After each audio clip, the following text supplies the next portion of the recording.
இது விவி group channel. இப்போதான் நம்மளோட சேனலை ஃபர்ஸ்ட் டைம் பார்க்குறீங்கன்னா மறக்காமல் சப்ஸ்கிரைப் பண்ணிக்கோங்க.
Congratulations to Mrs. Mala Magesh for bringing out this book, and I'm very thankful for having invited me to be here on this happy occasion.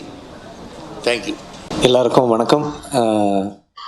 ரொம்ப சந்தோஷமாக இருக்குது. இந்த ஒரு ரொம்ப ஒரு முக்கியமான ஒரு நாள் இன்னைக்கு. That's my dear friends Mahesh and Mala. ரொம்ப சந்தோஷமாக இருக்கா அவங்களோட இந்த புக் ரிலீஸ் அன்றைக்கி இங்கே வர முடிஞ்சது. ரொம்ப I mean this is a very special landmark for her. I'm feeling so happy for her and wishing her the very, very best. The book has got amazing reviews and that's what is so that's what makes us so happy. And in fact it's a coincidence that our family is also part of this occasion, because there is something that I wanted to share. Is our family, that is my great grandfather, for the last 120 years has been dedicated to the service of women's health. And our my mother has been has been practicing for the last so many years, and we specialize in medicines for infertility. So it's quite a coincidence that we are also part of this whole occasion, and we feel really happy. Mahesh, and all the best to you, and wishing you the very best. Ellarkum namaskaram. First of all, thank you Mahesh ji and Mala ji for inviting me here. ஜனங்களை பார்க்குறதுக்கே சந்தோஷமாக இருக்குது. கோவிடுக்கு அப்புறம் அதுவும் தெரிஞ்சவஞ்சிங்கள ஸ்டேஜில் இவ்வளோ பெரிய ஜாம்பவாங்கள் like medical ஃபீல்ட்லேயும் ஃபிலிம்லேயும் சிங்கிங்லேயும் எல்லாம் கிரேட் ஆர்டிஸ்ட் இருக்காங்க. என்ன பேச சொன்னாங்க. மியூசிஷியனுக்கு வந்து வாசிக்கிறது தான் easy than speaking, I guess. But very happy to be here. And நிறைய ரிவ்யூஸ் இந்த புக்கை பற்றி படிச்சுட்டு இருந்தேன். I was looking forward to get my copy. I have my copy. And what a wonderful start for this evening. Uttara and Krishna sang really beautifully well. அவங்களாம் பார்க்கும்போது எங்களுக்கு இன்னும் இன்ஸ்பிரேஷனாக இருக்குது. நல்லா ப்ராக்டிஸ் பண்ணணும்னு தோணுது இன்னும். Thank you. And I wish Malaji all the very best and many more to come. Thank you. Thank you for having invited me on stage, and congratulations to the Mahesh family And Mala, I can understand when your daughter says how tough it must have been for you to have written this over 10 years. As a mother myself, I know what it is. And to dedicate 3 hours sincerely every day, congratulations to you, and to come out with a finished book, superb. So I wish you all the very best. And here's to more books. Thank you. Good evening, everybody, and lovers of literature, people who enjoy books, friends of the Mahesh family, great musicians on the stage, my dear friends. Writing a book is no easy feat because you take a piece of paper, the first few lines come out. By the time you finish the paper, you're convinced it is not so good. And then you leave it, and the next day you read it, you're convinced it's very bad, and you junk it. So many scripts lie scrolled up inside our waste paper baskets that the idea that you pick, you have to actually find a good enough idea to stay invested in it for a very long period of time when you're writing a novel. And as it has been said by Mala and Mala's daughter, that it's 11 years of effort. So for 11 years, you shouldn't get tired of these characters and the settings and their predicament. And this is indeed, a testament to the fact that there has to be some depth inside this. So when one is looking at Padma's life and trying to figure it out, there are so many layers inside Padma's life which is so unique. And it was in 1900, 100 years before. And around that period, when a woman didn't have a child, it was, literally curtains, even if your husband loved you. And if your husband goes and takes another wife and there's a child born, she's so excited. And I started getting a feeling that I'm going to see Yashoda and Devaki kind of a phenomenon here, because you're raising somebody else's child. And then when the child slips and falls, it's like, oh my God, it's like, what has happened? And then the trials and tribulations and the love of the husband. But what struck me was the kind of quality of Victorian literature inside that, wherein which she moving to another house and then becoming an agriculturist and raising money and wealth, and thereby retaining her status, that seemed a very positive, strong force, in the agrarian society in that time. Women were just about getting educated, and to be able to think of a character, which is a real character in this particular case, that she could sufficiently give wealth. But there is so much of complexity in the character. It's not just a pure, nice person. Diamonds come in, family politics come in, and you make mistakes and then you recover. And this is one such story. And when you're counterpointing it with 100 years later, and then things are so different, right? So you have, but the tribulations are the same. So when I was reading this story, I was, fascinated by another great book which I had, come to know and read and seen, and it's called The French Lieutenant's Woman. It's by John Fowles, and Fowles writes about it in a way wherein which he was fascinated by one visual of a Victorian woman standing on a quayside. And she used to work in some family, and she was sort of disgraced, and she stood in the quayside looking at the sea. So based on this visual, he kind of conceived the entire story and wrote it. And there also you have this triangular structure of a man, another woman, and this trials and tribulation, money coming in, going, and all that. But what was interesting is something for you. The intercut that you see is there in the film, but in the book it's it's 3 possible endings. But when it became a film with Harold Pinter, they intercut between the lives of the actors and the characters written, and it keeps cutting back and forth. So maybe there is a film in your book. So, so maybe the next thing to do is to make a film where you intercut. Probably you'll have to look at a slightly different structure and get Harold Pinter involved or some person. But yeah, so there is definitely a story inside this, and it's worth making into something. So I do hope that your dreams are fulfilled in such a manner, and Naina's character is far more complex than Padma's. It becomes so much more intriguing. But having said that, it is truly, I mean, courageous to write your first novel like this. First of all, cutting back and forth in time. Making sense of one story is difficult. Making sense of two stories is even more difficult. And then trying to, talk about subjects like, there is this famous Matru Suktam by Shankaracharya, where he who, after losing his mother, Astam Tavadiyam Prasudi Samaye Durvara Shulabhyatha Nairuchyam Tanushoshanam Malamai Sayyasa Sambalsari Ekasya Pina Garbhabhara Bharana Kleshasya Garbhabhara Bharana Kleshasya. This is something, is such a important aspects, but it is swept aside. It's not discussed, and it requires the courage of a woman to write about the real agony and the pressure that this can bring about.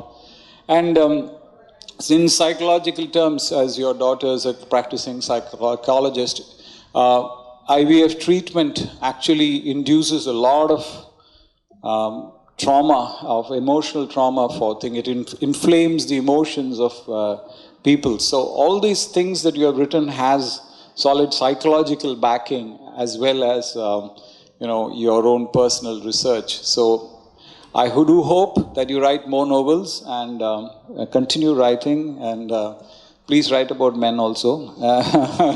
Please write about music.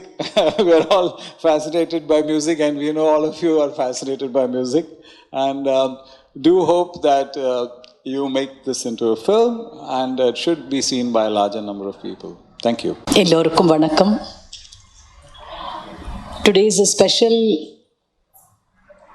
day in many ways. First, we had a brilliant young vocalist, Uttara Unnikrishnan, who sings so beautifully.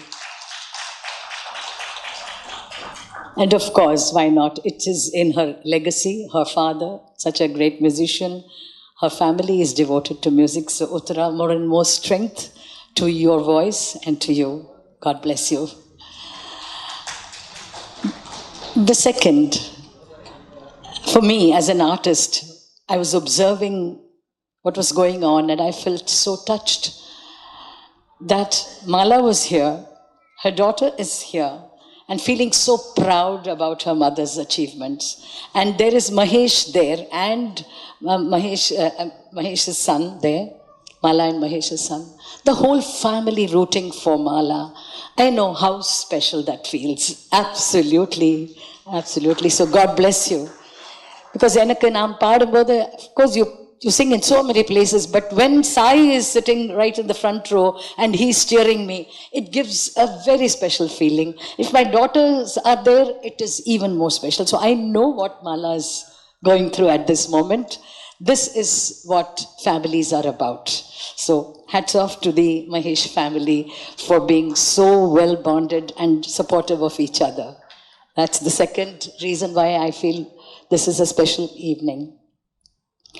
The third is what Mala has written about. I have heard the great writer and thinker Maureen Gaffney write and speak about 4 different reasons or purposes that we have as human beings. The first is we want to protect ourselves. We want to protect ourselves and protect what we value. That's the first, she says. The second is we want to bond with people. And we also want to make intimate bonds and make a family. And of course, make children. That's the second very deep motivation for human beings. The third, we always want to keep learning and learning and learning and growing. And the fourth, we want to achieve. We want to receive accolades. We want to receive affirmation and approbation and acclamation from everybody. So these four goals of every human being, Mala has translated into these two characters and brought them together. And within their world, within the home, within the village, or within the city, within Naina's home, how these two women achieve and realize these goals. The context is different. It's not a corporate world or a politician's world. It's the world of women and working women. But their achievements, every little milestone is a step forward in life. It's a self-actualization. And yes, finally, at the cost of sounding a bit sort of feminist, I'm going to say that it takes a woman to know a woman. And Mala, you know women because you have lived it. And you write about these women so beautifully. So congratulations. I'm sure, as Rajiv has said, this will, by God's grace, get made into a film, and we'll all congregate together to watch that film. Thank you. Mrs. Aruna Sairam, Mr. Rajiv Menon, all in the dais, Dr. Mail, Uni, all of you all. Rajesh, sorry, I'm a writer, I'm not a speaker, so then that explains this paper. So thank you so much for coming to my book launch, and thank you all for your kind words and encouragement.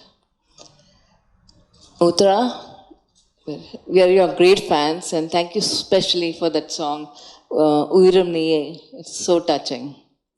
And me too love you for your genuine affection and admiration. Thank you so much. The idea for this book, Padma, came from the stories my grandparents said about their lives in the villages. My party, who's 99 years, is a compassionate and an excellent storyteller.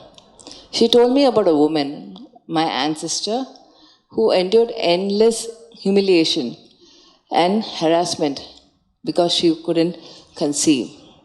And this lady was targeted by her family just for this one reason. Both my grandmother and I felt that it was unfair to blame her for something that she could not, that was beyond her control. This was my inspiration to write Padma. I want to write a story imagining the pain and isolation such women would have felt and the impact it would have had on their lives and on their family. My initial plan was to write a story about a character, Padma, and her struggles with infertility, setting the story in 1900 Kerala. I mean Kerala because we are from Kerala, we are like basically Kerala Ayers, so that's the reference.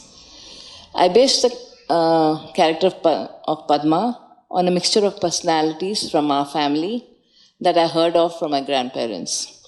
The women in those times were homebound, yet alert and resourceful. I'll share one of the anecdotes that my grandmother had told. There was this woman who was traveling, again one of my ancestors, who was traveling first time in the train without a male companion, and by mistake, her son put her on the wrong train traveling the opposite direction. This Pavam party had no money and a child to take care of. But this courageous lady managed to find help and returned home safely before her son realized his blunder. And I hope some of that presence of mind trickles down to this generation. I faced a lot of challenges while writing this book. One, of course, was time. While I managed to finish the first draft by 2014, my work and other responsibilities slowed the editing process. However, it was my dream to publish the book, so I pushed myself to sit through the bleak days of the lockdown and got to the finishing mark.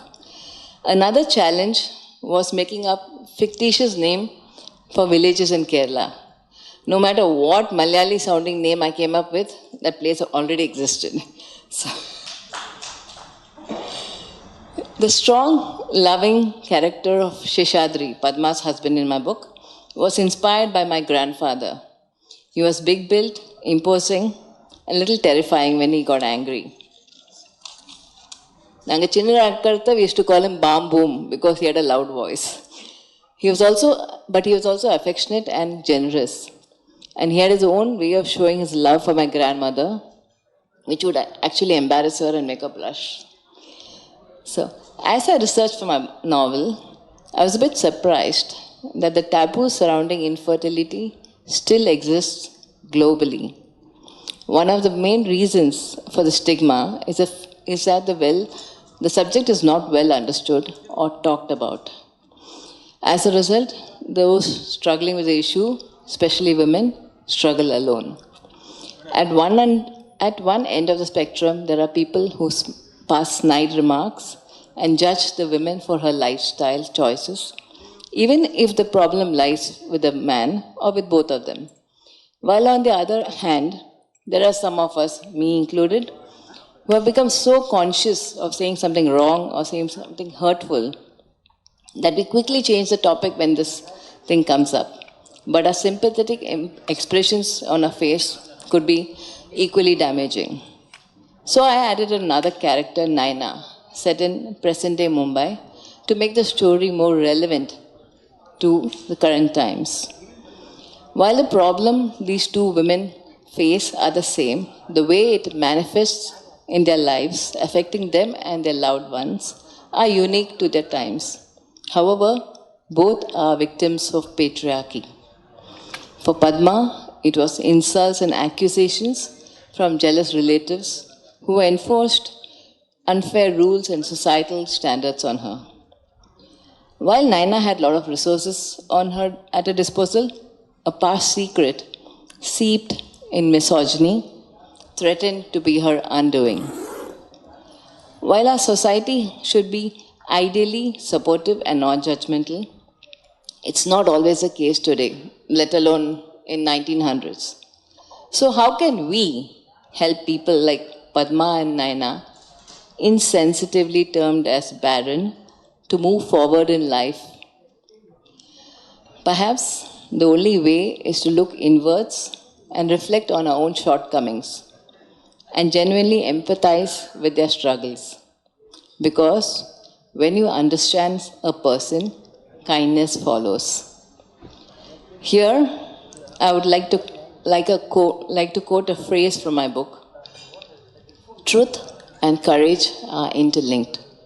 Whenever your courage fails, staying on the path of truth will give you the guts to stick to your convictions. I hope my book creates a level of empathy and awareness about this issue. And it's not as if the people are heartless or uncaring, but sometimes we all get involved in our life and we don't have the headspace or the time to think about somebody else's problem.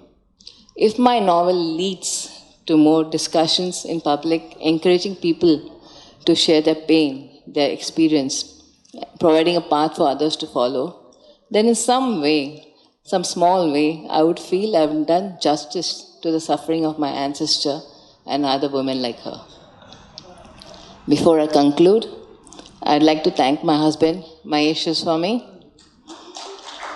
my daughter, Mithila Mahesh, whether she's Dr. Mithila Mahesh, we like to say that, and my son, Murli Mahesh, son-in-law, Ajay Desikan. I'm so fortunate to have your full support all the way from writing, editing, and now promoting Padma. You all equally deserve the credit for bringing this story. Love you very much. இது விவி group channel. இப்போதான் நம்மளோட சேனலை first time பார்க்குறீங்கன்னா மறக்காமல் subscribe பண்ணிக்கோங்க.